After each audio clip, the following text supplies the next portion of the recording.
दोस्तों, आज फिर मैं अपनी नई स्टोरी या कह लो कि अपनी एक और सच्ची घटना आप सबसे शेयर करने जा रहा हूं। ये बात अभी पिछले ठंडी की है जब मेरे चचेरे भाई की फरवरी में शादी थी। तो ढेर सारे कॉमन गेस्ट उनके यहां और मेरे यहां भी आए थे। गेस्ट इतने थे कि अकेले उनके घर पे जगह कम ही पड़ जा रही थी सभी के लिए। उनके घर में कई खूबसूरत खूबसूरत लड़कियां भी आई थी जो कभी मेरे घर तो कभी उनके घर आना जाना लगा रखी थी। उन सबको तो मैं पर्सनली जानता भी नहीं था। बीच बीच में किसी बात पे हंसी मजाक भी घर में होता रहता था। खूब मन लग रहा था। मैं यही सोचता कि ये सारी लड़कियां मेरे ही घर रुके बाकी बुजुर्गों को उनके घर रात में रुकाओ। पर मेरे बस में कुछ था नहीं, बस इत्तिफाक ही हो सकता था। अब बात आए तिलक वाले दिन की, तो रिश्तेदार जो अभी तक बचे थे वो सब भी आ गए। तो इतनी भीड़ हो गई कि कौन लड़की कहाँ है कोई किसी को खबर तक नहीं ले रहा था। ऐसे ही तिलक वाली रात में सब प्रोग्राम अच्छे से बीत गया। खाना पीना अब हो गया। मैं भी थक गया था तो मेरे भी छत पे टेंट लगा था। चुपचाप से जाके टेंट में एक गद्दा नीचे पड़ा था, थोड़ा लेट गया। मोबाइल में कुछ देखने लगा। तभी मैंने देखा ऊपर दो लड़कियां आई और एक लड़की फोन पे किसी से बात करने लगी। मैं थोड़ा अंधेरे में था तो किसी की नजर मुझ पे नहीं पड़ रही थी। दूसरी वाली लड़की जहां से छत का पानी निकलता है बारिश का, वहां पे टॉयलेट करने बैठ गई। अचानक से मैं देख के उठ गया कि कहीं मैं ही न गलत साबित हो जाऊं बाद में। पर जहां वो दोनों थी वहां उजाला था और हम अंधेरे में थे तो वो नहीं देख पा रही थी। मैं चुपचाप से देख रहा था, सब बिना हिले हुए। मेरा बहुत कुछ होने लगा था, बस खुद पे कंट्रोल किया जैसे तैसे।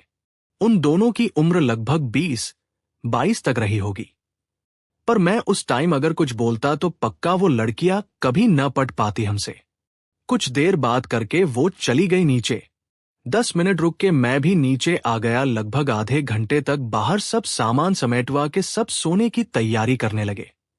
जिसको जहां जगह मिलती अपनी सीट रिजर्व कर ले रहा था। मैं नीचे आके देखा तो वो दोनों लड़कियां मेरे ही कमरे में थी। मम्मी भी थी मेरी वही, और एक दो लेडीज और भी थी। वो दोनों मेरी बुक्स को उलटना पलटना चालू कर दिया। मैं सब देख रहा था। वो मम्मी से बोली कि मौशी ये बुक्स किसकी हैं? तो मम्मी ने मेरी तरफ इशारा करते हुए मेरा नाम उन्हें बताया। वो मुझे देख के चुपचाप बैठ गई। अचानक से वो दोनों काफी सुंदर नजर आती थी दूर से ही, और जब पास गए अपने रूम में तो देखा कि उसमें से एक लड़की की लिप्स नेचुरल ब्लैक से थे। वो मुझे भी देखी, मैं भी उसे देखा। वो मुझे पसंद आ गई मेरे लिए। पर ना नाम जानते थे ना कुछ और। तो सोचने लगे क्या करें अब हम उसको पाने के लिए। तभी जिस भाई की शादी थी वो उन दोनों को खोजते खोजते आया और हमसे पूछा, भैया पारुल और महिमा है क्या? उनको मम्मी बुला रही है। तब पता चला कि मेरी वाली का नाम महिमा था। मैं नाम जान के खुश हुआ, पर वो चली गई तो मुझे अच्छा नहीं लगा। मैं सोच रहा था कि कुछ ऐसा हो जाए कि वो आज मेरे घर आए सोने। मैं मायूस होकर छत पे टहलने चला गया। मोबाइल में रील्स देखने लगा यूं ही। फिर थोड़ी देर बाद थोड़ी हलचल सी हुई तो देखा कि सीढ़ियों से एक दो बुजुर्ग दादी लोग और एक छोटा लड़का ऊपर आए और ऊपर ही टेंट के अंदर गद्दा निकाल के लगाने लगे। मैं सब देख रहा था तो आके बाद में हेल्प करने लगा, क्योंकि मेरे ही घर आई थी सब तो फर्ज भी था मेरा। उनमें से एक दादी को मैं जानता था। वो बोली हमसे, नीरज बेटा पढ़ाई ठीक चल रही है? तो हमने हाँ बोल के बात खत्म की और नीचे से उनके लिए रजाई लेने जाने लगे तो देखा कि महिमा नीचे से रजाई लेके ऊपर आ रही थी। मैं भी उसकी हेल्प करने लगा। बोला, महिमा रुको मैं निकाल देता हूं। तो आप हमारे साथ में एक साथ पकड़ के चलना। वो बोली ठीक है। एक साथ 6 रजाई जानबूझ के निकाल दिए और साथ में पकड़ के ऊपर जाने लगे। बीच में बोली, काफी भारी है।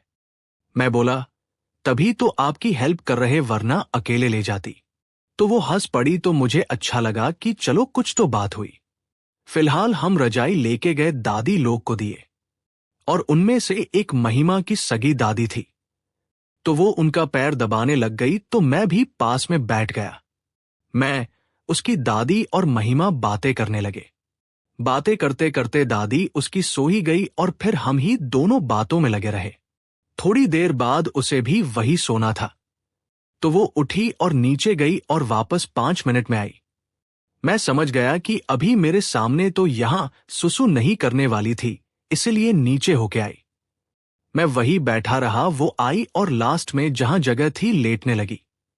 तो हमसे बोली, आप कहाँ लेटेंगे, नीचे तो पूरा कमरा भरा है, आपका भी कहीं जगह नहीं है, तभी तो हम सब भी ऊपर आए। मुझे ऐसा लगा जैसे वो चाहती है मैं छत पे ही लेट जाऊं उसके बगल गद्दा लगा के। तो मैं बोला, देखता हूं कहीं जगह मिले तो, और फिर वो रजाई ओढ़ ली। मैं नीचे गया लेकिन कहीं जगह न मिली तो वापस एक गद्दा और रजाई लेके ऊपर आ गया। सब गहरी नींद में सो गए थे हम दोनों को छोड़ के। मैं टेंट के बाहर गद्दा लगाने लगा तो वो उठ के मेरे पास आई। बोली, ठंड में बाहर क्यों लगा रहे, टेंट में लगाओ वरना बीमार हो जाओगे। वैसे मैं भी बस यही चाहता था, मन ही मन, और वही सब हो रहा था। वो मेरा गद्दा उठा के अपने बगल लगा दी। मैं उसको थैंक्स बोला और बोला कि मैं कपड़े बदल के आता हूं। महिमा, वो बोली, ठीक है, और ऊपर छत की लाइट भी ऑफ कर देना प्लीज। मैं कपड़े बदल के लाइट ऑफ करके ऊपर आ गया और मोबाइल की टॉर्च जला के अपनी जगह पे लेट गया। रात काफी हो गई थी। अब वो मेरे बगल थी और मेरी समझ में नहीं आ रहा था आज मैं सो भी पाऊंगा या नहीं। उसने बोला, रजाई पतली है, रात में ठंड लगने लगेगी, तो मैं बोला मेरी ले लेना। वो बोली, आप क्या ओढ़ोगे। मेरे मुंह से निकल गया, दोनों एक साथ ओढ़ लेंगे। तो वो शर्मा गई। मेरी हिम्मत जैसे बढ़ने लगी थी, मैं अपनी रजाई भी मैं उसके ऊपर डाल दिया सच में। वो बोली थैंक्स और रजाई उठा के मेरी तरफ बढ़ा दी। मैं भी सरक के अब उसके साथ में हो लिया। मैं उसके कान में बोला कि महिमा, उस टाइम हमने तुम दोनों को ऊपर कुछ करते देखा था। तो वो चुटकी काट ली, बोली, बेशरम कहां से देख लिए। तब मैंने पूरी बात बताई उसको, वो शर्मा गई कसम से। बोली, कितने गंदे हो आप, बोल नहीं सकते थे तो हम लोग रुक जाते ना। मैं बोला, मुझे कोई प्रॉब्लम नहीं थी, मैं क्यों बोलता। तो वो फिर से चिकोटी काटी। वो जैसे शॉक्ड रह गई, बोली, ये क्या किए। मैं बोला, सॉरी, गलती से हुआ। 2 मिनट चुप थी, फिर बोली कि फिर से गलती करो। वो खुश हो गई सच में। तब वो बोली कि कल मैं चली जाऊंगी। मैं बोला, शादी तक रुक लो। बोली कि पेपर है, दादी रुकेंगी, हमको जाना पड़ेगा। पूरी रात ऐसे ही बीत गई। सुबह जब वो जाने लगी तो जाते जाते उसने अपना नंबर दिया ताकि हम फिर से कहीं रूम लेके मिल सके।